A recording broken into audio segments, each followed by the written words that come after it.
Armstrong County Commissioner Pat Fabian here, Chairman of the Southwest Pennsylvania Commission. Welcome to the Pennsylvania Full Commission meeting. Today is Monday, December 16th.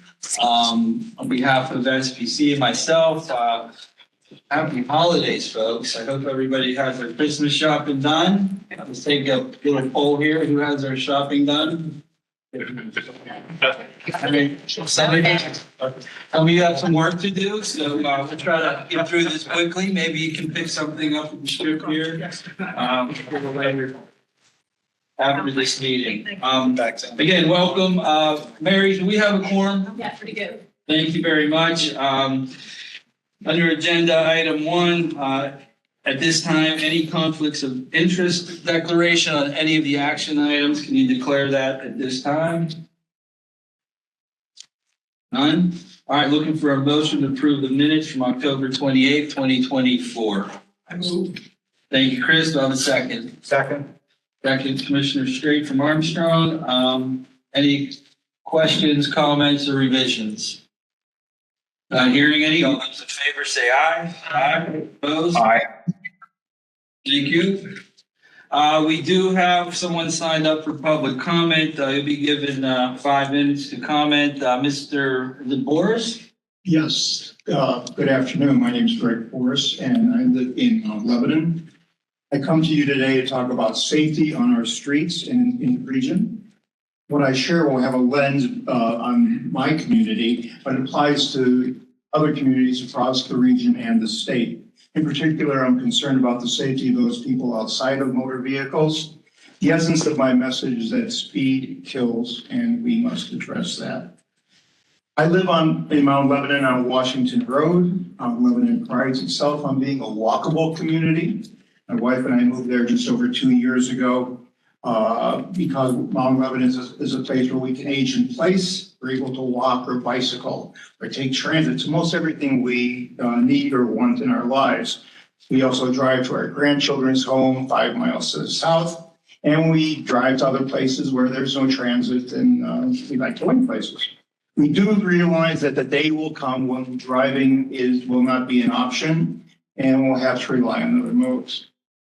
Where we live is on a 2/3 of a mile stretch of Washington Road that has 3 public schools, a preschool, 2 churches, 47 single-family residences, a house that's been converted into a 3-unit apartment building, and a 61-unit cooperative apartment catering to older adults. All told, there are at minimum 300 people living on this segment.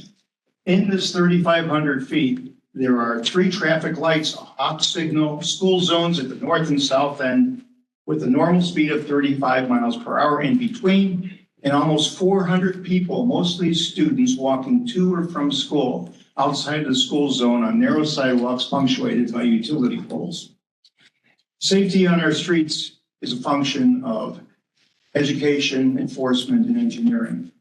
We normally focus on education. Signs blink, showing the speed of vehicles that a school zone is in effect. And pedestrians are encouraged to wear bright clothing, be aware, cross at lights, and when the walk signal's on. Public service announcements promote wearing visible clothes. Crossing guards assist before and after school. Many of the people who live in the cooperative apartment where we live just don't feel safe walking along that stretch. Pedestrians are called upon to be safe, so drivers can make mistakes. Enforcement in this corridor is negligible. In addition to walking along Washington Road daily, I watched pedestrians before and after school 40 different times over this past year. And I sit at a T intersection, which is outside of the school zone, and it is illegal to make left turns at that T intersection.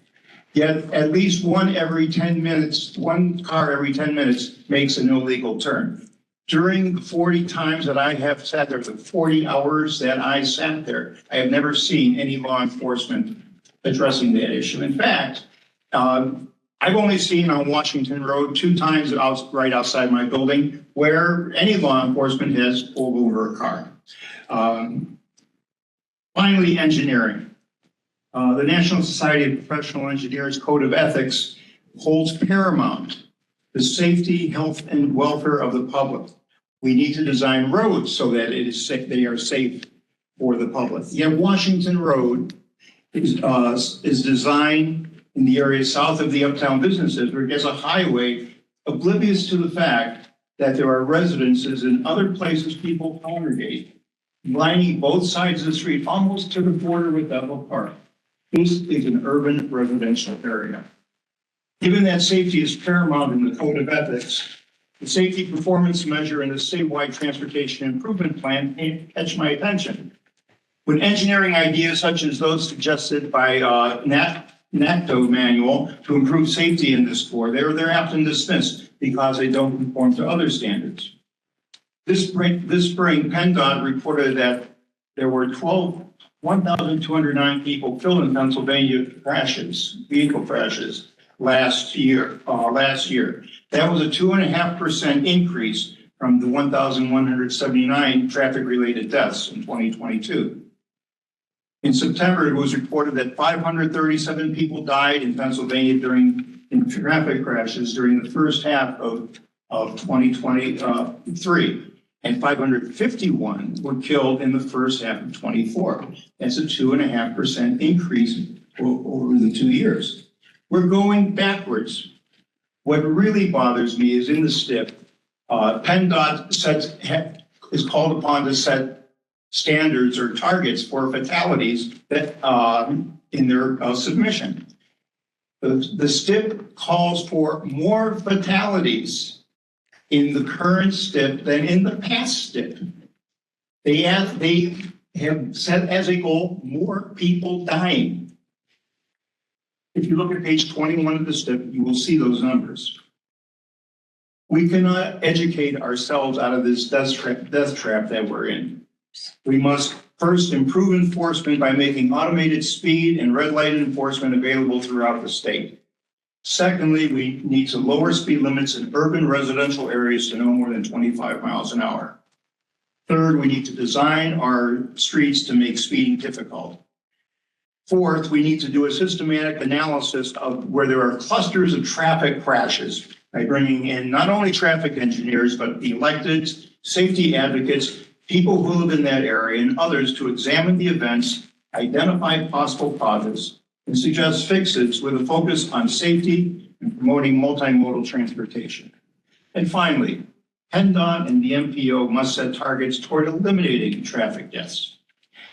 Thank you for listening to me today, and I hope you will continue to make a difference to the safety of people in our region. Mr. Boris, thank you for your public comments. Did you read that off some paperwork or? I have a tablet with my words so I can remember what to say. Hopefully, one of our SBC's personnel can connect with you during the meeting or soon after to get a copy of that so we can make it part of the public comment section for our minutes. Okay. That would be fine. Thank you. Hey, thank you. Appreciate you being here today. Moving along, agenda number 4, our executive director's reports. Director Rich Fitzgerald. Chairman, can I? Yes, sir. Thank you.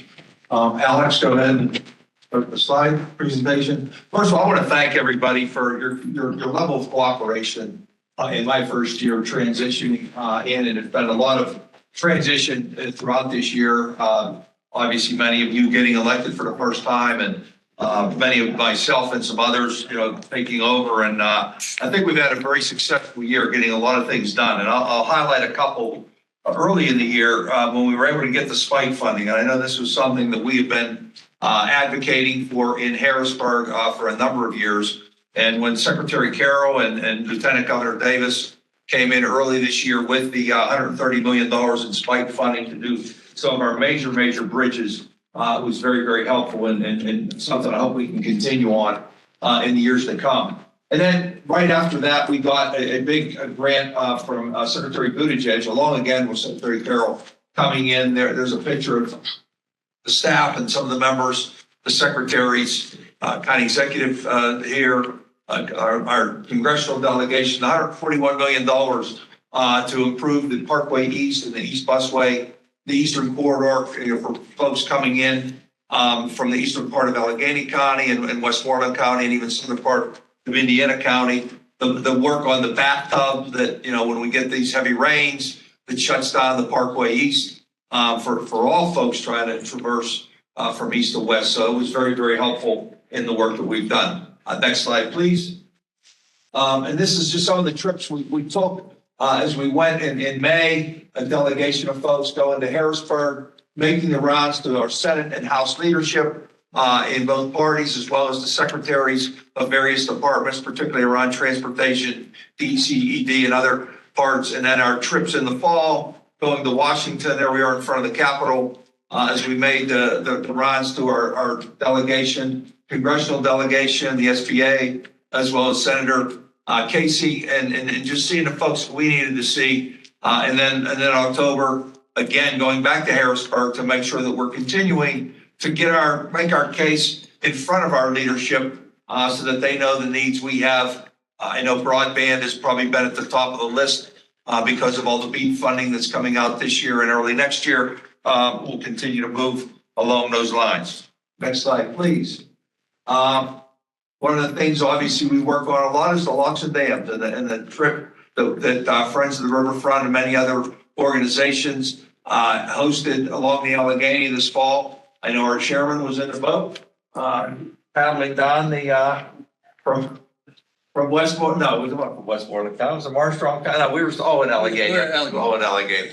But yeah, the word of bill that DJ and many of us worked on with Congressman Reschenthaler and our Senate delegation as well, moving forward along those lines. Along those lines, I did want to highlight the fact that the tip the 25 to 28 tip that we voted on earlier this year with the 11 meetings that helped in the participation among every community was very, very high. People were very much interested in where that money's going to be going, and we approved a $4.5 billion tip over the next 4 years, one of the highest ones we've had in the last number of years. Obviously, the IIJA and some of the things that PennDOT was able to free up enabled us to do that and was very helpful. Next slide, please, Alex.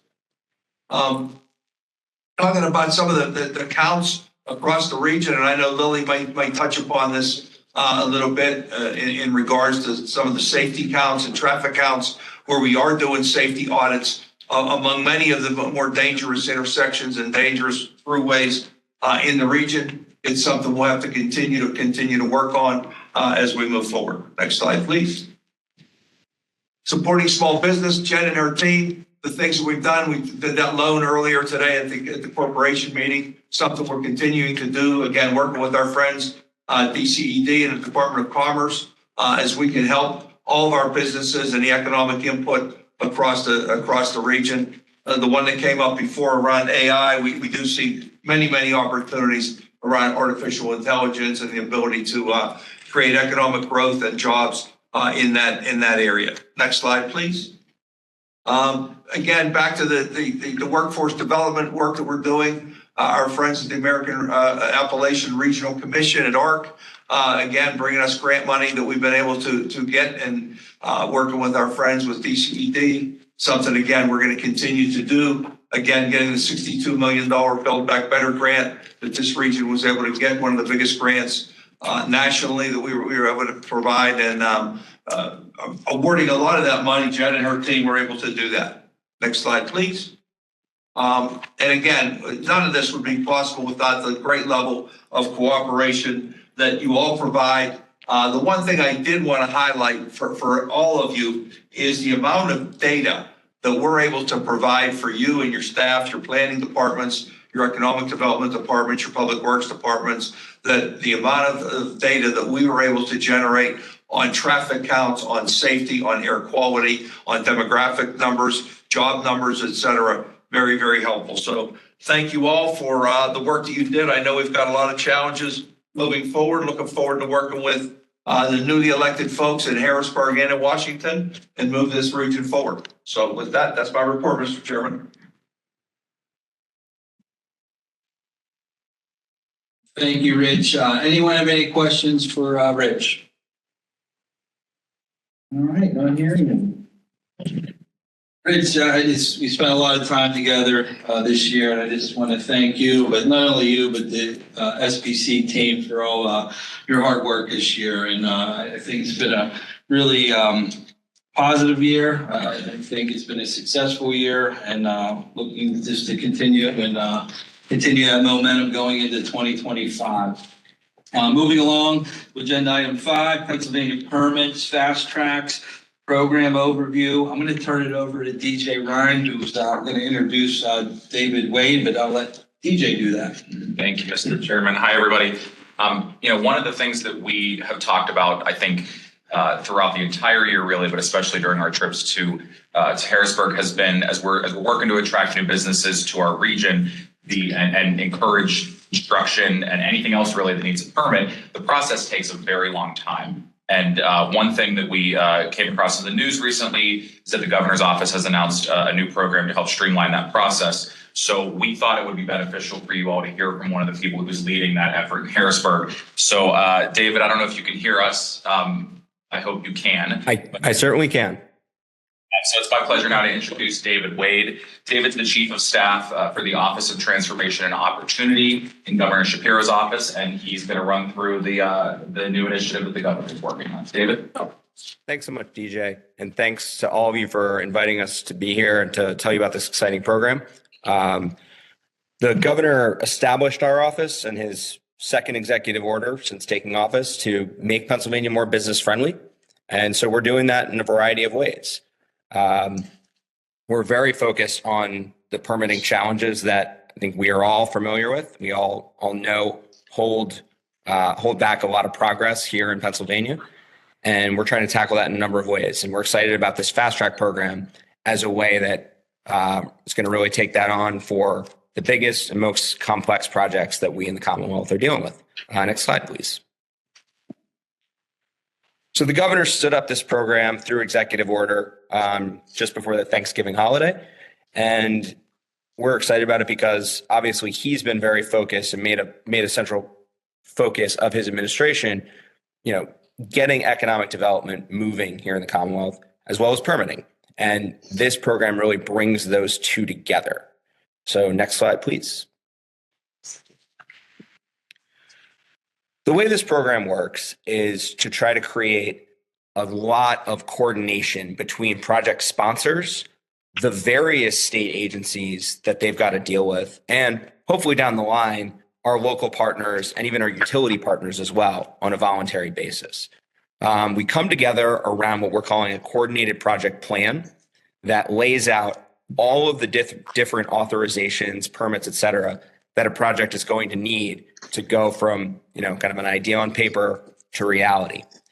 We put that all together in this project plan, post that on the dashboard, and then we work against that and we hold ourselves accountable. And so when there's a permit that's behind because DEP's taken longer than they thought they would to go through those technical deficiencies, that thing says red, and it's very clear that we are falling behind. When we're running ahead and we thought that it's going to take 2 months, but we got it in a month and a half, we're in green, and it's very clear that we exceeded what we set out to do. But we think that through that transparency to stakeholders and with that accountability, we're going to move these big, impactful projects that have really complex permitting faster through the system. We think that that's going to have a major impact on not only these specific projects, but also the reputation of Pennsylvania and how we are perceived as a place to do business. Next slide, please. So when we think about which projects are going to be a good fit for this program, we look at a number of factors. First off is the project size and complexity. We don't have a hard and fast rule, but kind of rule of thumb is at least $50 million in investment and significant jobs. The second thing we look at is kind of where that project is in its life cycle. Some of the projects that we're talking to, they're still kind of in the idea phase, and that's a little too early for us. We're trying to really work with projects when they're a couple months, 4 to 6 months at the most out from starting their state permitting, hopefully a little bit closer. And then we stick with them all the way through the process. We're obviously looking at public benefit and, the economic impact, as well as any environmental justice impacts that are at play. And then we really are looking for complexity in permitting. So, multiple state agencies, multiple local permits potentially, and utility involvement. So that's kind of the picture that we're looking for. Next slide, please. So, as I said, we're really trying to bring together primarily the project sponsor, the Commonwealth agencies that they interface with, but over time, on a voluntary basis, we're going to bring in municipalities that are interested in participating, utility providers. We're going to come together on that coordinated project plan. Not only are we going to have a timetable for each of those authorizations with milestones along the way, so when it's submitted, when there's a comment period, technical review, sometimes a round for the project to respond to some of those initial technical comments, et cetera.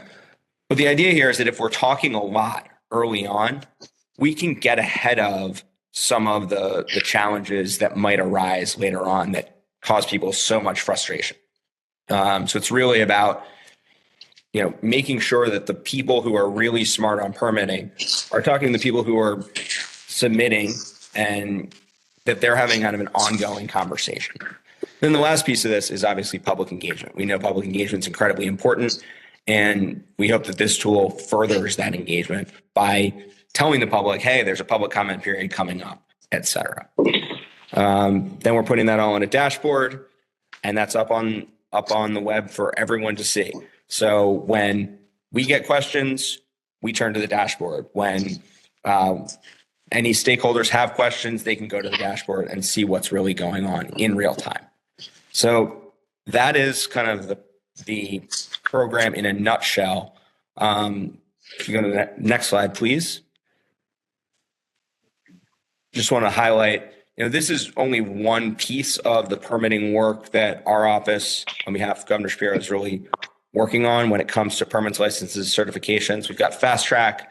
We've got the Governor's Permit License Certification Executive Order, which directed all of the agencies to go through and catalog every permit license certification that they do and provide a time frame for that.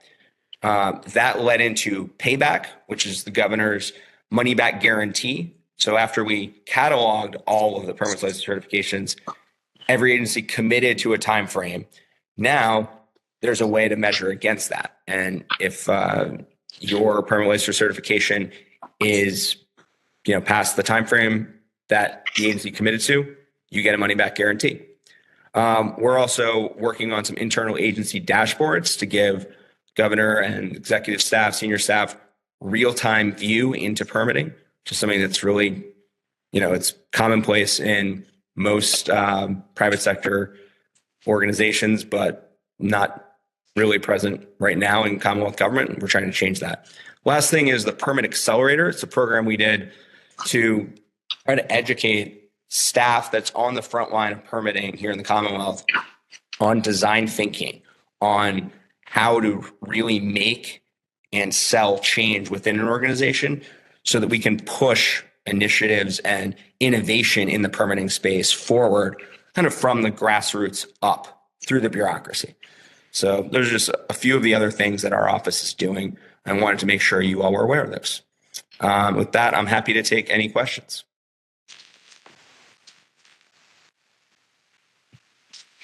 This is Commissioner Blair Zimmerman from Greene County. Pat, can you hear me? Yes, go ahead, Blair.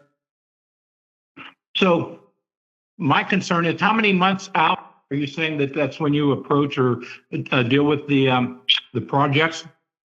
I think no more than 4 to 6. That's about the maximum. We really like to have it a little bit closer than that.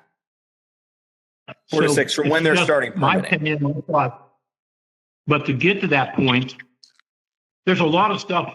I've been dealing with this for years. You can get to that point pretty fast, but I mean, you could, but we don't because of all the stuff in between. So a lot of projects, I think, I'm thinking about a couple of projects down in Greene County in particular.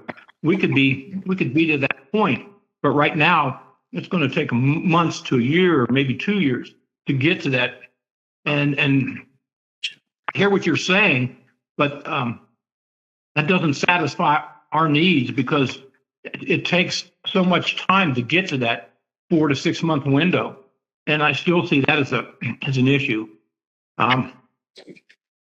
We've been dealing with particular permits, and you talked about the DEP, but let's include PennDOT in that too, because they're equal partners when it takes, us that kind of time to get to a project.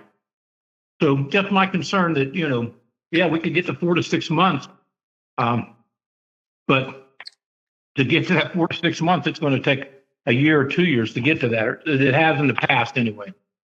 Well, I mean, I hear that and I appreciate that. I think what we're trying to say is we want to make sure that projects, before they come to us, that they've really done the legwork they need to, that they're thinking about and, down the line on their traffic impact studies or their land development plans, things like that, that this is not the program to come to when you've sort of first got an idea and you're really thinking about how are you going to finance it? What are the details? We want to be a little bit closer to implementation, but we certainly know that it takes an enormous amount of work to get from that idea phase to reality. And what we're trying to do is make it a little bit easier and to try to have some partners at the state level who are there to facilitate conversations, to make sure that the projects are talking to the right people at the agencies, and making sure that that agency communication is really collaborative rather than,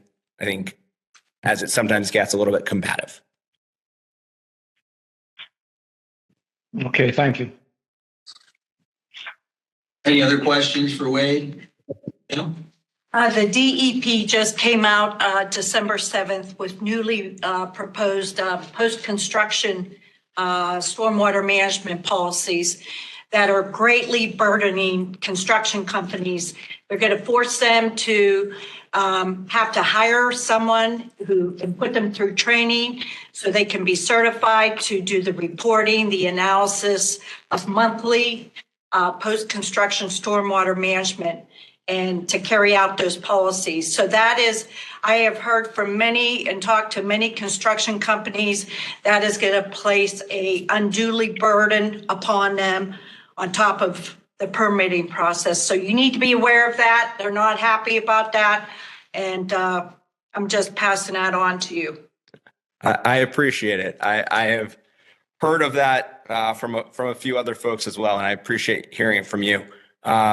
I think that the thinking there is that if we've got trained folks doing that reporting, that the reporting is going to be more accurate, that ultimately it's going to be less burdensome if everyone gets into a rhythm to regularly do that. But I certainly understand the initial feeling, and we'll have to see how that plays out. But I appreciate the feedback. Yeah, that's on any land disturbance, an acre or more. So Yep. that tells you right there that that's going to involve everybody. So.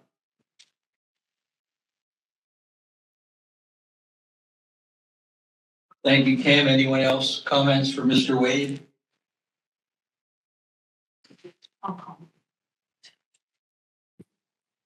Mr. Wade, this is Commissioner McClure from Greene County, and we are in strict competition with West Virginia. They can get permits out and get things moving in less than a year. And it's hurting us from bringing industry into Pennsylvania, into Greene County. So I just want to impress upon you that it is extremely important that, and I know the governor is aware, but we have to do more than talk about it. We have to have action. We have to have things moving because we need population in Pennsylvania. It's hurting us. It's hurting our tax base. And I just can't stress it enough. Thank you. We certainly agree. That's why we've set up this program, and we hear that loud and clear, and we're trying to do whatever we can through the administrative process to move that forward. I think, as you all well know, there's a lot of laws and regulations on the books from a long time, and we're trying to look at those. But we're also just trying to do whatever we can through the administrative apparatus to move things forward because we are acutely aware of that absolute issue. Thank you. Mr. Fabian, if I may, Kevin Boozle. Permission granted. Thank you. Hey, Commissioner Boozle. Hey, David, how are you been? Doing well. Just a quick question, and I'm sorry if I missed this in the initial piece of this. What is the implementation phase of this? Is this happening now? Is it something that's going to, I understand it's shortening the timeline and it's going to have dashboards and so on, but when is it actually effective and functional?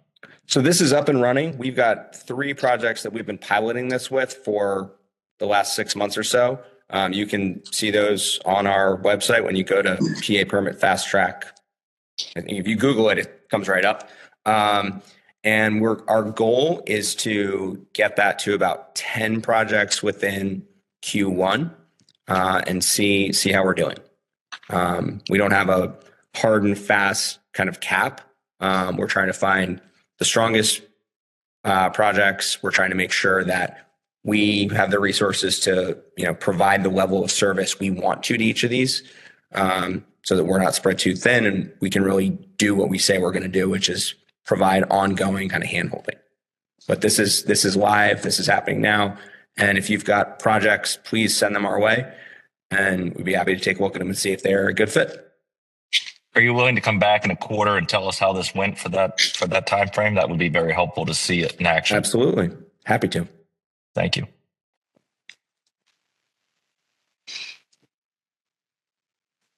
Any other comments? Yeah.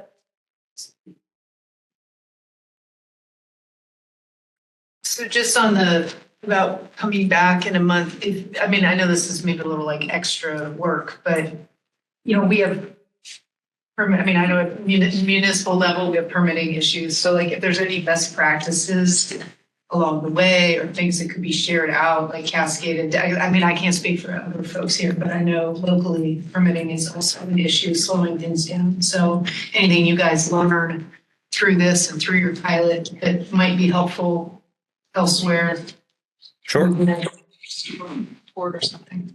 We will absolutely try to come up with a few things. We always, we certainly respect that local permitting is done by our local partners. But we're happy to see if we can come through with some ideas about what we can do to simplify that.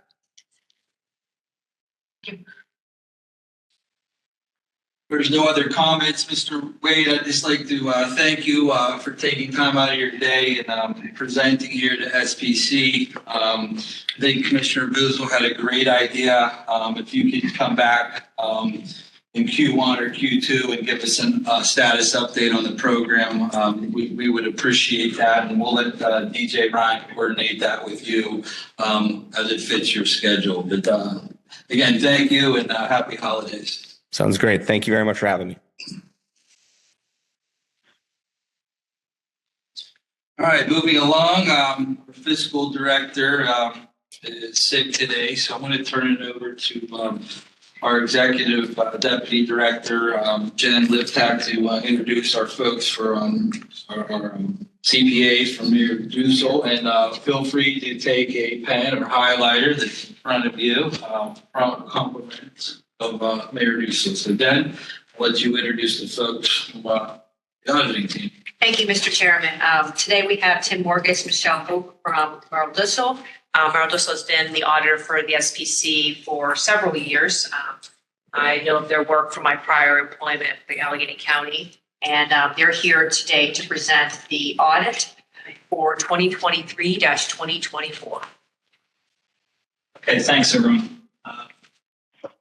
Put together a PowerPoint in lieu of going through each report just to try to condense the information. If you have a question as we go through this, please feel free to stop us and talk as long as you like.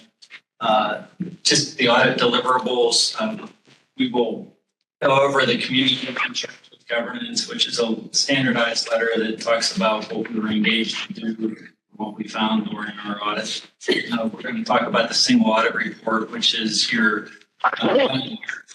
financial information, but it's also because you expend more than $750,000, you're required to do an audit in accordance with uniform guidance. commonly known as the Civil Audit Act. So we'll go through that, and the 990 as well. We have a 990 for you. We'll get some high points on.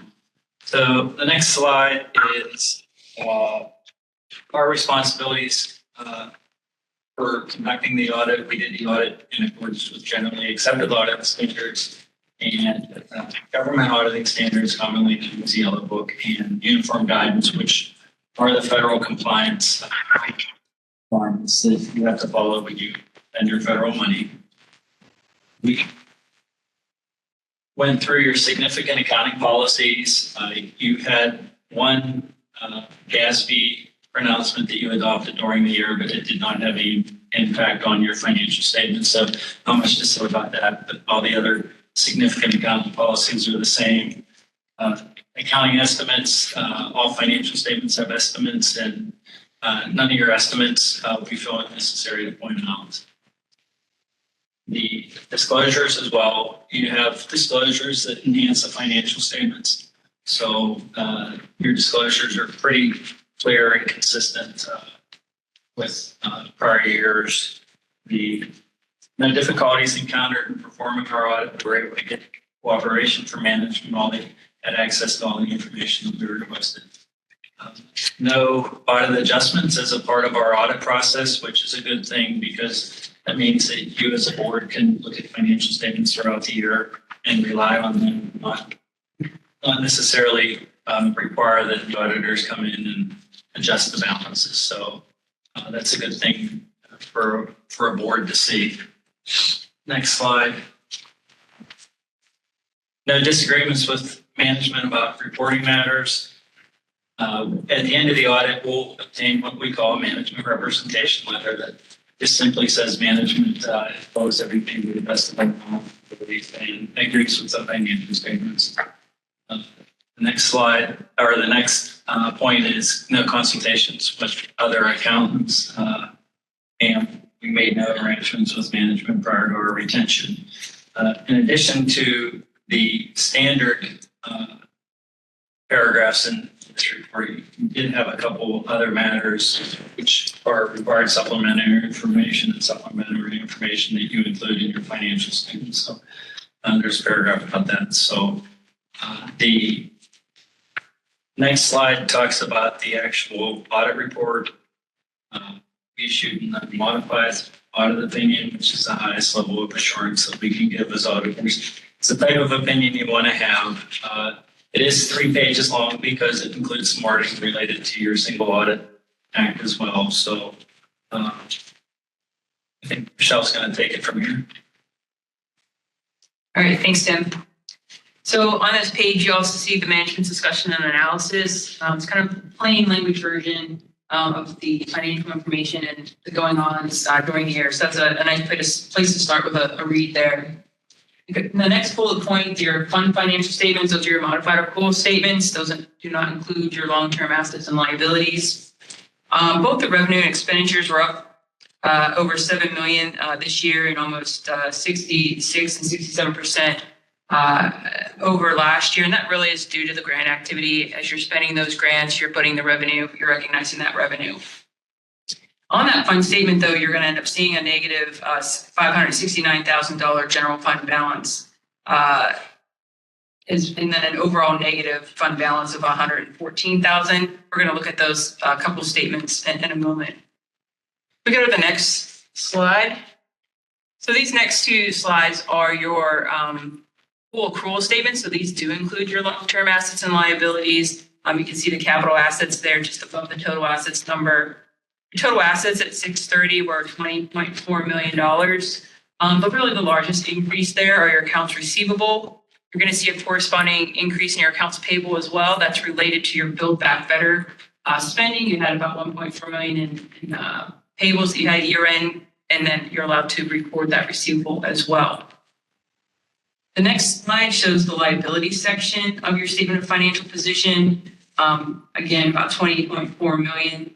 The $1.4 million in accounts payable, as well as the highlighted portion that we have for you, the loan payable. That's the balance at 6/30 of the $750,000 loan that you took out to cover some of the build out costs for this space.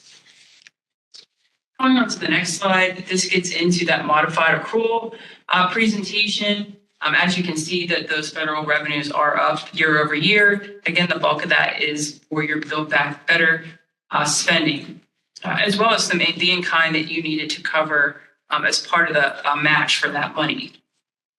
Going on to the next page, and this is where we can really get into seeing how you end up at a negative fund balance. I'd first like to start in the far right column. If we go down just almost to the bottom of the page there, the net change in fund balance. Last year, that last column, that is the 2023 column, you had a negative $750,000. That was due to the spend out for the build here, and you did not receive the loan proceeds as of yet.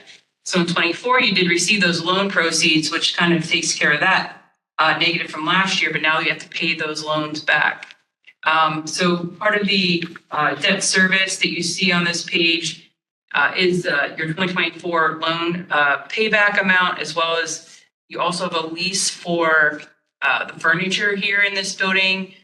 Those are costs that you do not have current revenue streams for. So over time, you have to generate some additional revenues or identify additional revenues that you can go to cover those costs.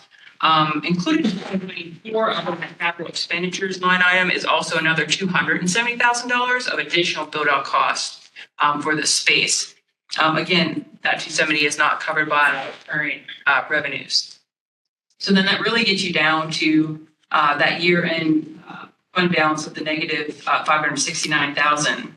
You do then have in the next column a positive 454, which gives you that final negative balance of 114,000. So we'll go on to the next slide, which is the footnote section.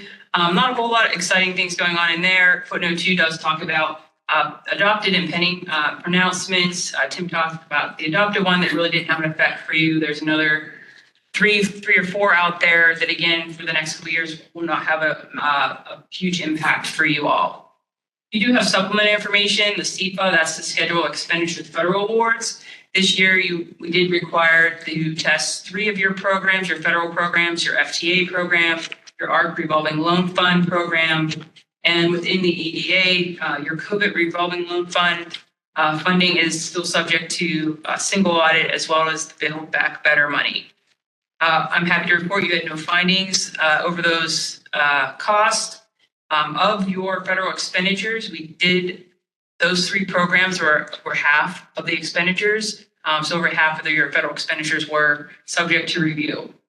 The reporting under uniform guidance, as I already said, you did have a clean opinion there as well, and no findings to report. And that is what you want to hear as a board. So that's the end of the financial statement portion. Any questions on any of the financial statement information?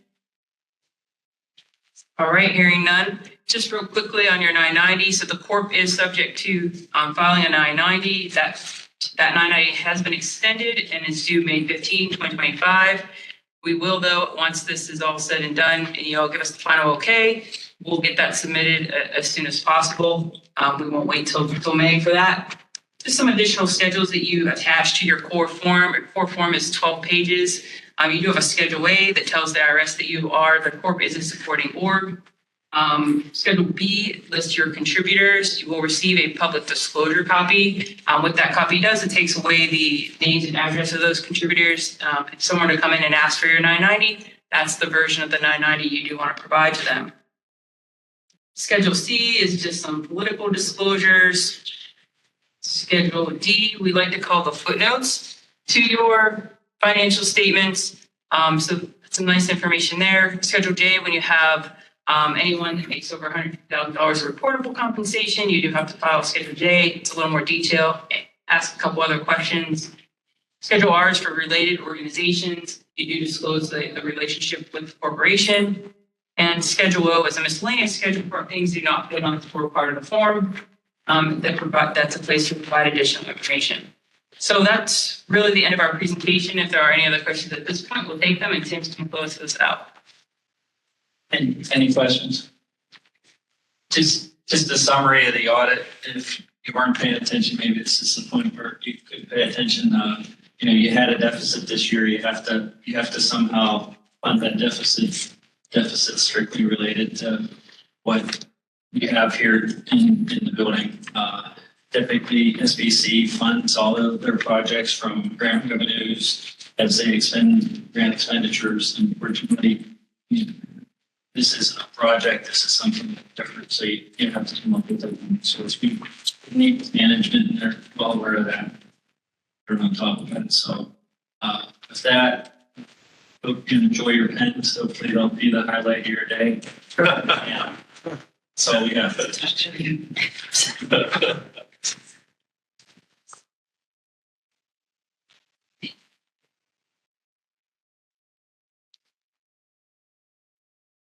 Thank you.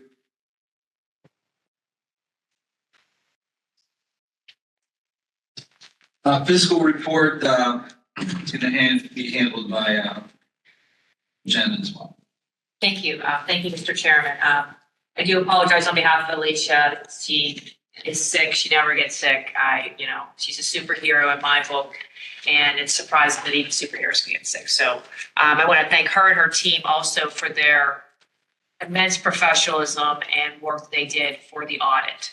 It's a lot of work. I know many of you are familiar with your budget teams and your finance teams, how much work they have to put into it. They did a very good job. So I just want to commend Alicia, Kristen, and the rest of the team for their work, and all the other directors as well for any additional information they provided. A note on the prior presentation, the 990 form is a document of the corporation. It was presented to the corporation prior to this meeting.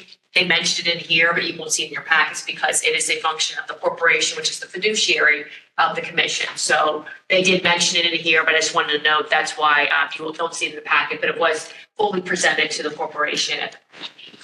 Mr. Chairman, so as a synopsis of our financial report to date, we begin our budget. We're on a fiscal, so a July 1st budget. We're about 33% of the year.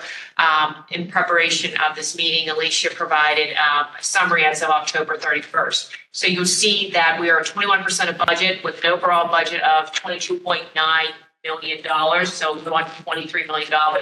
Primarily, our largest funding source is UPWP, which we're going to see later in the agenda or on the agenda, and Lily provide the update in the overview. We're going to be asking for approval of those dollars. It's a little over $7 million. To get back to what was said by the auditors, I want to remind you, I came here in June of this year and immediately met with finance at the direction of the executive director to just make sure we get our house in order.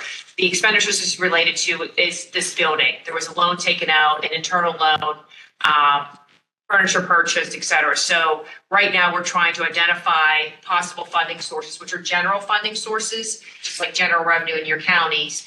Some of these costs aren't necessarily applicable to some of the project costs that we have. So we have to try to figure out how to continue to fund and pay for them. So we are aware of that. Alicia and her team came into this issue as well, same with myself.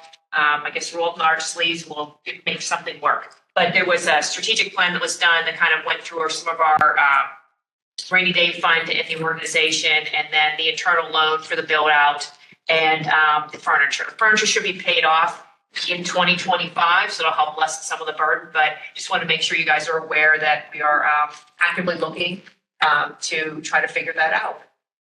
Yes, that's all I have for now. Unless there's any questions, Mr. Chairman, that ends my report. Thank you. Any questions for Jen? All right, not hearing any, we'll move along to agenda item 8, the Unified Planning Work Program, otherwise known as UPWP. Jillian? Or We're better friends than that. My daughter just texted me about some dancing and Jillian's taking it. All right, I'll try to keep this brief, but also comprehensive for everyone. So we're looking for approval to submit our 2025 to 2027 Unified Planning Work Program. So the UPWP outlines the transportation planning work that we will be undertaking here from July 1st, 2025 to June 30th, 2027. This is the work that we do to further implement the vision, goals, and strategies that are outlined in our long-range plan, and that's smart moves for a changing region. This UPWP has at this point been reviewed by PennDOT, the Federal Transit Administration, and the Federal Highway Administration, who gave us comments which we incorporated into the final draft plan that we are sharing with you today. Next slide. So development of this UPWP plan started in August of this year. This plan was guided by both what we have historically been committed to do as the MPO, as well as new guidance from PennDOT on any additional tasks they have outlined. So the scope of this UPWP was presented to the TTC, or the Transportation Technical Committee, and the Transit Operators Committee for review and input in September, upon which any comments would have been addressed and or incorporated in the draft. October and November included the required agency review and comment period by FHWA, FTA, and PennDOT. These comments were resolved and or integrated into the final draft UPW. And this final draft, I think, as we mentioned, was sent out a week prior to this meeting. The version in the agenda package and presented today includes a resolution of the agency comments. At this point, we are requesting, again, commission approval of this draft UPWP for formal submission to our funding agencies. Next slide. So the UPWP prioritizes the following initiatives: continued implementation of Smart Moves for a Changing Region and Smart Moves Connections, a regional vision for public transit. It includes regional collaboration and coordination, the pursuit of federal discretionary funding for high priority infrastructure projects, and local government assistance.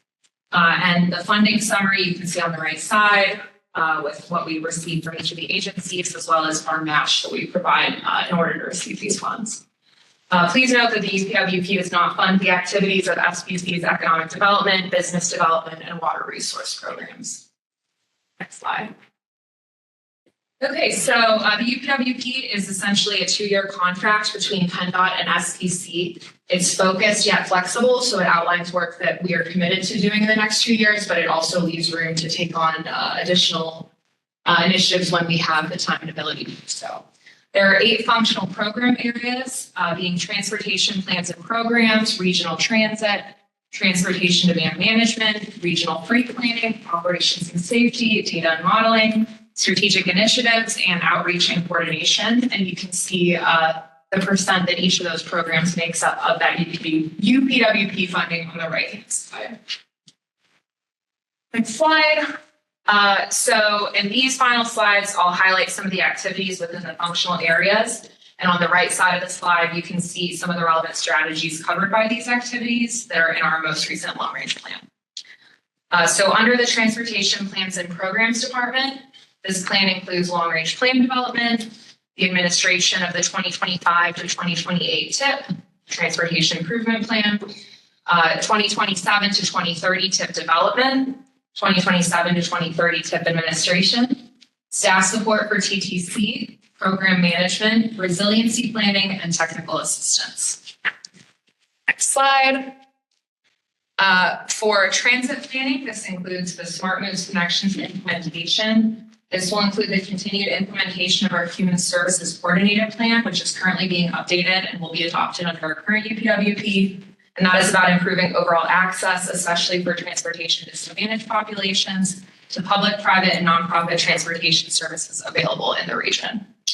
It also includes the development of the 2027 transit tip and maintenance, technical assistance to transit project sponsors, and staff support of the Transit Operators Committee.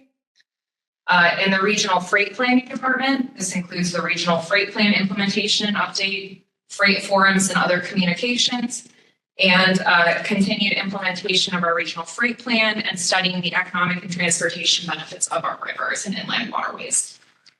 In the Transportation Demand Management Department, this includes TDM program expansion, outreach, and coordination. And essentially, that just means encouraging and planning for alternative modes of transportation counter to the single occupant vehicle. So that includes van pools, carpools, walking, biking, and micromobility modes like e-bikes and scooters. And includes the maintenance of commute info program, which is our van pool program and the website, coordination with our 3 regional TMAs, and the active transportation plan implementation, which is currently underway and will be implemented under the next UPWP. Okay, moving on to our operations and safety department. So this work will include the transportation systems management and operations, the regional operations plan update, the congestion management program, the regional safety action plan implementation. So we just kicked off our regional safety action plan process. We anticipate this to be completed by the time of this UPWP adoption. Will be implemented via work done in this plan. It includes road safety audits and corridor operations plans. So by the end of fiscal year 2025, SPC will have completed 54 road safety audits since 2009. This now also includes pedestrian bicycle audits. In the past year, a few of our road safety audits were West Liberty Avenue, McMurray Road, 422 in Butler. We did a pedestrian bike on Lyle. I have a list. I think that's highlights. And then the regional traffic signal program. So with the completion of the fourth cycle of this program, over 13 million has been invested to improve 675 signalized intersections across 70 municipalities in our region since 2008. And then finally, this includes ITS strategic planning. Moving on to data and modeling. So this will include travel demand and accessibility and economic modeling, air quality modeling, GIS data operations and maintenance, long-range plan data support, continued big data utilization and sharing, HPMS, so traffic counting and inventory, performance metric tracking dashboard enhancements, and our online regional data center. And then under the strategic initiative / technical assistance department, this is a new functional area to our current UPWP that we are under now. This includes environmental justice work and our equity dashboard, the creation and upkeep of that, the support for electric vehicle initiatives, outreach and funding, and technical assistance on applying for additional discretionary and non-traditional funding. Moving on to outreach and coordination and support activities. This includes general communications and outreach, our public participation plan implementation, the limited English proficiency plan, the creation and ongoing work in our public participation panels, supports TIP and long-range plan development, social media support of SPC activities and programs, and continued website enhancements. All right, that's every department. So in the past few months, we have drafted the planning work program. We've again presented this to both our Transit Operators Committee and our Transportation Technical Committee for feedback. The draft UPWP has been through the required agency review and comment period, and this version has incorporated agency comments. So we are herefore asking in this resolution for commission approval to formally submit our UPWP to FHWA, FTA, and PennDOT. If you take any questions. Does anyone have questions? Really? Like that. Sorry to be a little bit of a rap about this, I guess. You do not have all your Allegheny County commissioners listed on this or the annual report. I'd like to be included if possible.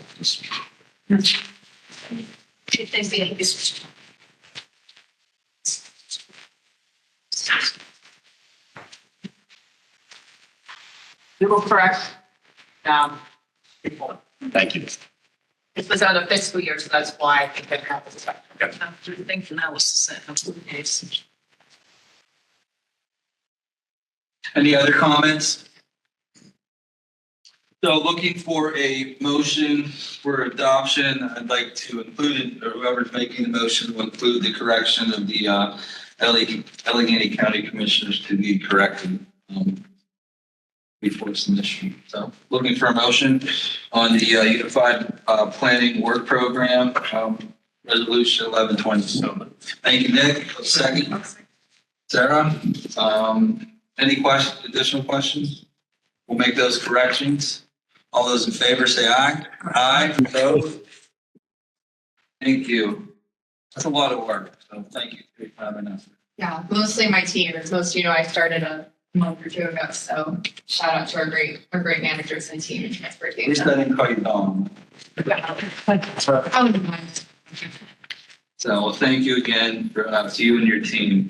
We're moving on to update discussion of the SPC bylaws as it relates to the commission. This is something that the executive team has been tasked with and working with Rich and Jen, that we've met on occasions over the last several months, as well as with our solicitor, Dustin Kirk. And I'm going to hand it over to her for a high-level view of what we've been discussing and the changes that we've made and what we're moving towards adoption tonight. Dusty? Thank you, Commissioner Fabian. Can everybody hear me? I don't know if I need a mic. Yeah, well, I agree, I'll bring that bring it down.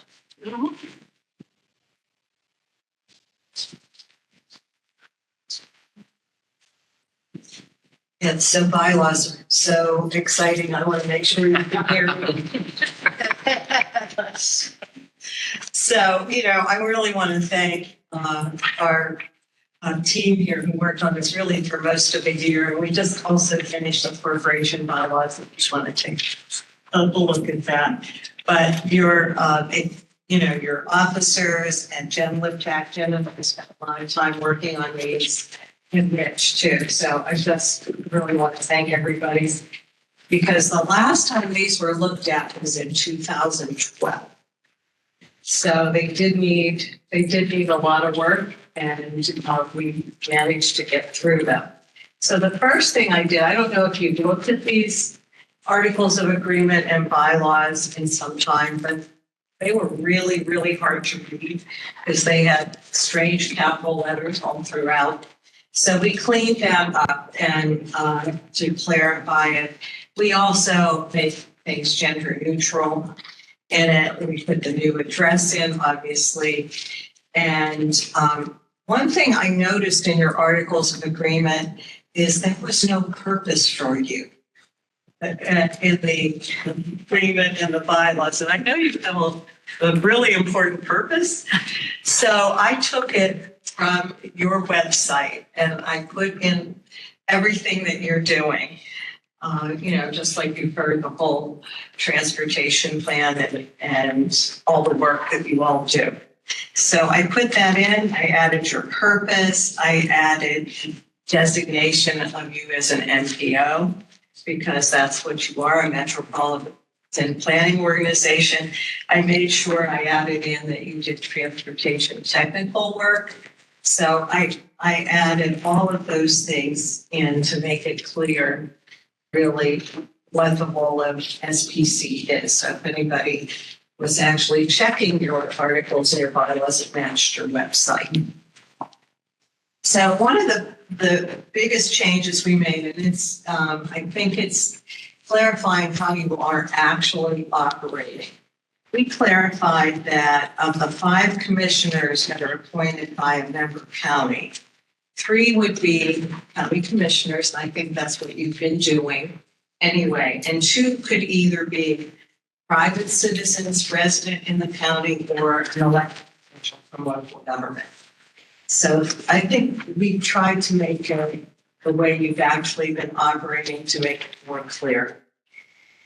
We also added a sentence that said that if there were any conflicts, that these articles would control over the corporation.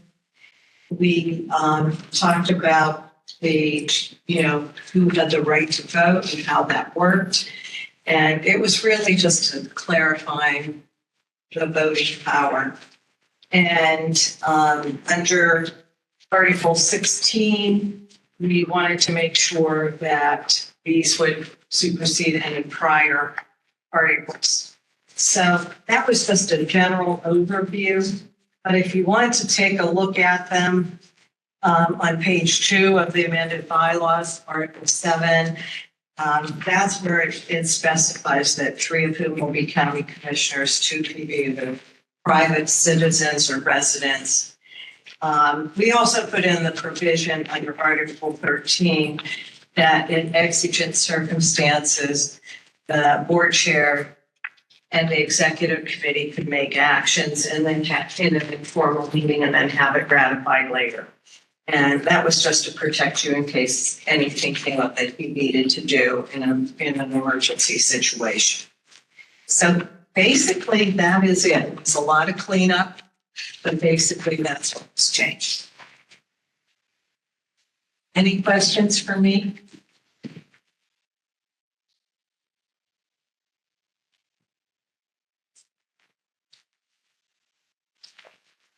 Crickets.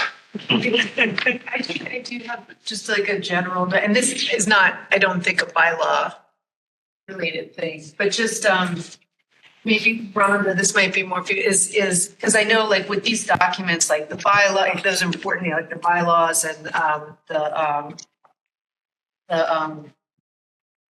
UPWP report, you know, I know, Rhonda, you attach them in the email that you send out like a week ahead, like as the heads up, like, hey, remember that a meeting is coming.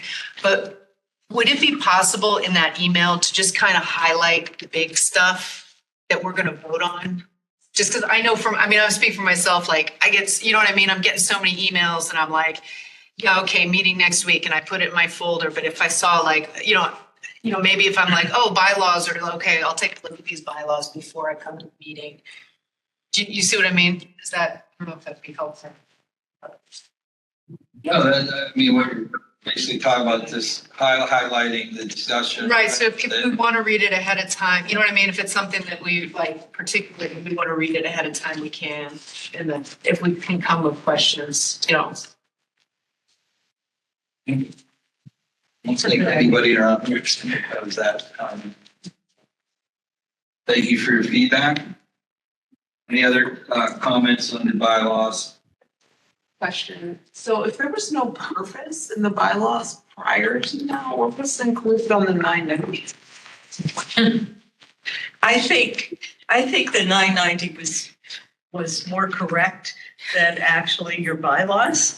So, which is a good thing, because that is what is filed with the federal government. You're on the last board. Okay. I think I heard I was going to say it. Keep saying it out loud one more time. I said you kind of had to be here through the torture of the last board, trying to make our way through these bylaws that really were. Well, but as it relates to the 990, it's more to do with the corporate. Oh, that was Dusty. I was saying that the 990 is really the nonprofit part of the corporation, and it lays out very clearly what the nonprofit does. Right. Okay. Chris had a question down here. Just so everybody is clear, because I have this issue myself and I've been coming here for a long time. Can you provide the distinction between the commission and the corporation, legally and structurally? Sure. Well, that is a really good question. And I think it's one, when we worked on these bylaws, that we tried to make extremely clear.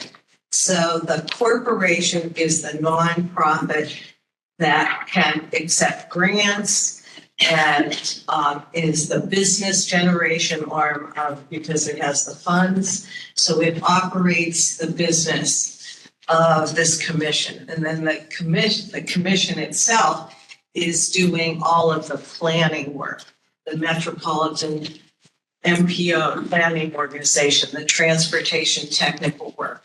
That's the difference between the corporation and the commission. Is that? Sorry. That's okay. The commission is not the board of the corporation, correct? No. The commission has its own, or the corporation acts sort of as an executive committee and the business end of the commission. Yeah, that's the chairman. It's delegated within the bylaws. I apologize. It's delegated within the bylaws. The corporation acts as the fiduciary and the business operation for the commission. So the two entities exist. There was some talk of combining them, but they need to separately exist unless another not-for-profit would be created, which would seem kind of unnecessary because we already have one that exists. And so it already functions in that capacity. So that's how they're written, is that there's a commission and then the corporation acts as that fiduciary. Right. The executive committee is the executive committee of the commission, which meets at the same time as the corporation. Right. So so what we did in both of these is try to make the roles more clear. I think that's what we were trying to do with both of these changes of the bylaws. Sorry, not to belabor the point, but just so I'm clear. So I've been appointed to the commission, right? As a the mayor of Pittsburgh, right? Do I have any role or fiduciary responsibility on the corporation's governance? I don't think so, but I just want to confirm. No, you do not. So the corporation's governance is a separate subset of commissioners, I think. Correct. Okay.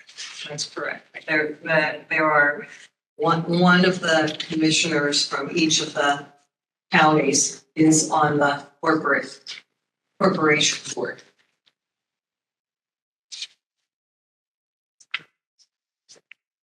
I know it is really confusing. It's really confusing. It took us quite some time to try to designate roles correctly. But also in meetings, who's voting on what, especially in the meeting of the corporation board and the executive committee. Yeah, and who's eligible to vote. Yeah, and I think that we know who's eligible to vote. I think maybe what we need to do is before each meeting, we can specify these are the people who are eligible to vote.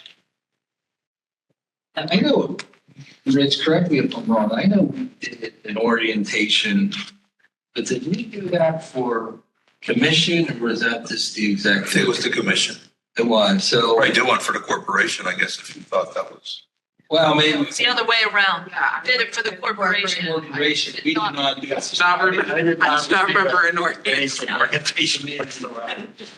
So I can tell you, being here since 2016, that orientation, and even being, I guess, voted into leadership, it was again, a better understanding. So maybe that's something we can do early next year, maybe as soon as February, but to do an orientation for the commission part of that. And I think that will help some folks around the table have a better understanding or an enhanced knowledge base of what the two entities are and how they function together. So that would be my suggestion because the corporation orientation. We'll go ahead and schedule that for February. Yeah. Do it ahead of the meeting. We'll do it like we commit at 1 or 2 o'clock before the. Right. And I think the intention was for us to continue to do those. I don't believe that everyone on the commission currently was appointed at the time that we did that last orientation. I know that the county commissioners were all elected at that point. So that was the start of it. But I think that some appointments got in a little late. So it is the intention to do those every time that we do the turnover every 2 years, but we're happy to. That'd be helpful to folks in the room. Yes. Through that. All right. Awesome. Any other questions for Dusty on these proposed bylaw changes? All right, moving on to agenda item 10, we're actually 11. We're looking to adopt resolution 1224 to approve these updated SPC bylaws as presented. Confirm motion. I move. Second. Who was first? Chris and then Larry. Thank you, gentlemen. Any other conversations? Not hearing any. All those in favor say aye. Aye. Opposed? Got a few things under other business. So earlier this year, Dusty, I'll start with you since, earlier this year, in February, we had our annual meeting. And I believe, according to the bylaws, having it actually kicking off at the beginning of the year, we don't need to have one this year. That fulfilled our obligation according to the bylaws, correct? That is correct. We published it as an annual meeting. So we're required to have an annual meeting every year. And at that meeting in February, that's when we really reorganized and elected up, officers and everything. So we do not need to have nothing.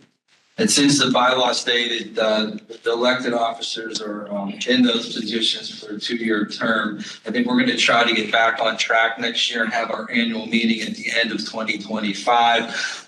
Looking to have about halfway through 2025 to start the nominating committee. It is at my discretion, and I thought it's wise, since I'm outgoing at the end of 2025, to have somebody from Armstrong County to chair the nominating committee, as we are leaving, Armstrong.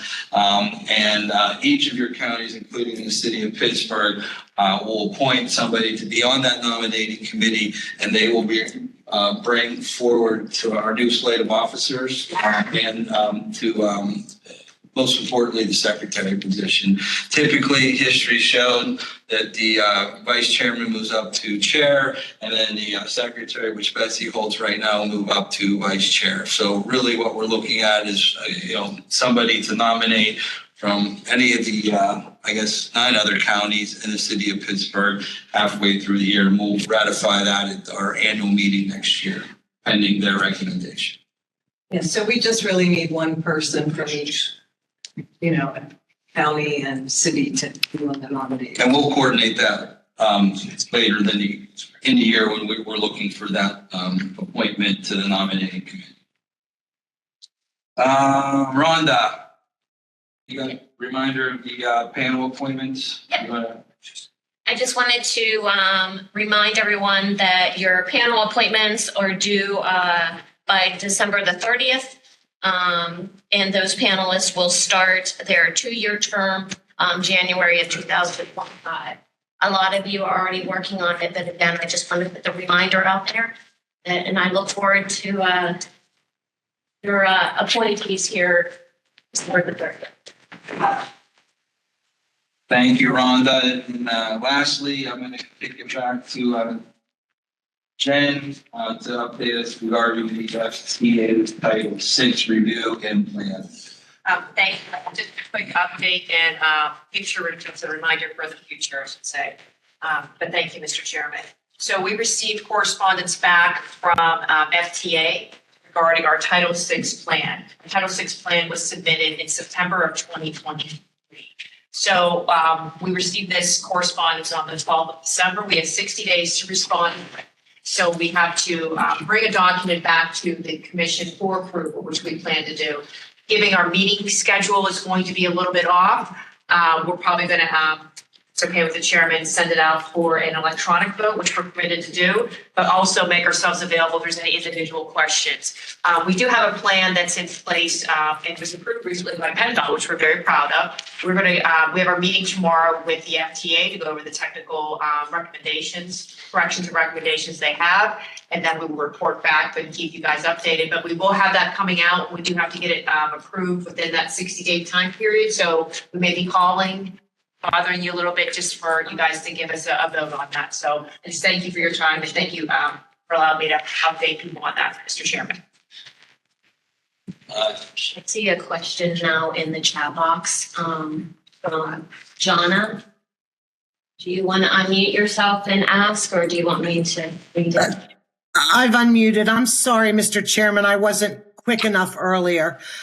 Dusty, on your last bullet point about exigent circumstances, it talks about an informal meeting can be held. Does that mean in person or virtually? And does that need to be more clear in the bylaws? I'm just curious. So I changed in the bylaws, Jonna, that meetings can be held via email, by phone, by, used to say they had to get notice by, I don't know. It said Telegram in one of them. That's all. Tony, it probably said Tony Express. Okay. Thank you. I just wanted to see if that needed So clarity. you can, if there's an informal meeting, you can get an email or a virtual meeting that, says, hey, we have exigent circumstances, we need to have our meeting. Morse code. And I think that's a really good question you asked, Jonna. So yeah, you can get notice and then you can have the meeting. And then when there's an actual formal meeting, you can have a vote to approve whatever was done at that other meeting. Okay. Thank you for clarifying that. I heard somebody say Morse code.